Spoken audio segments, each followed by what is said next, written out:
ನಾವು ನೋಡುವಂತಹ ವಾಕ್ಯ ಭಾಗ ನಾವೆಲ್ಲರೂ ಕಳೆದ ದಿನದಿಂದ ನಿಮಗೆಲ್ಲರಿಗೂ ಗೊತ್ತಿರುವ ಹಾಗೆ ಕರ್ತನು ಗೊತ್ತು ಮಾಡಿಕೊಳ್ಳುವ ಆತನಿಂದಾಗಿಯೂ ಮತ್ತು ಅದಾದ ನಂತರ ಕರ್ತನು ಗರ್ಜಿಸುವ ಸಿಂಹದ ಉಪಾಧಿಯಲ್ಲಿ ನಾನು ನಿನ್ನ ಜೊತೆಲಿದ್ದಾನೆ. ನಾವು ಸಹ ಸಿಂಹದ ಮರಿಗಳು ಎಂಬುದಾಗಿ ನಾವು ಧ್ಯಾನ ಮಾಡ್ತಾ ಇದ್ದೇವೆ. ಅದರಲ್ಲಿ ನಾವು ನೋಡ್ತೇವೆ ಹೋಶಾಯನ ಪ್ರವಾದನೆ ಗ್ರಂಥ ಅದರ 11 ಮತ್ತು 10ನೇ ವಚನದಲ್ಲಿ ನಾವು ನೋಡ್ತೇವೆ, ಸಿಂಹದಂತೆ ಗರ್ಜಿಸುತ್ತಿರುವ ಯೆಹೋವನನ್ನು ಆತನ ಜನರು ಹಿಂಬಾಲಿಸಿದರು, ಆತನು ಅರ್ಭಟಿಸಲು ಆತನ ಮಕ್ಕಳು ಪಡವಲದಿಂದ ನಡುಗುತ್ತಾ ಬರುವರಿದ್ದಾರೆ. ನಮ್ಮ ಕರ್ತನು ಸಿಂಹದ ಹಾಗೆ ಇದ್ದಾನೆಂದಾಗ ನಾವು ನೋಡ್ತೇವೆ.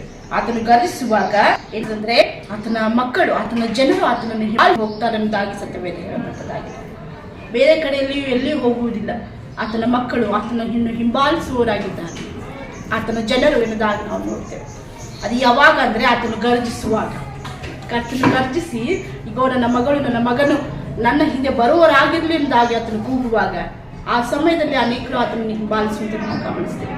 ಸತ್ಯವೇದ ಹೇಳ್ತದೆ, ಆತನ ಆರ್ಭಟಿಸಲು ಆತನ ಮಕ್ಕಳು ಪಡವಲಿನಿಂದಲೂ ನಡುಗುತ್ತಾ ಬರುವರಿಂದ. ಆತನ ಆರ್ಭಟ, ಆತನ ಒಂದು ಆರ್ಭಟದ ಆ ಒಂದು ಶಬ್ದ, ಭಯಂಕರವಾದ ಶಬ್ದಕ್ಕೆ ಆ ಜನರು ಎಲ್ಲರೂ ಕರ್ತನನ್ನು ನಂಬುವುದಕ್ಕಾಗಿ ಕರ್ತನನ್ನು ಆತುಕೊಳ್ಳುವುದಕ್ಕಾಗಿ ಬರುವಂಥದ್ದು ನೋಡ್ತೇವೆ.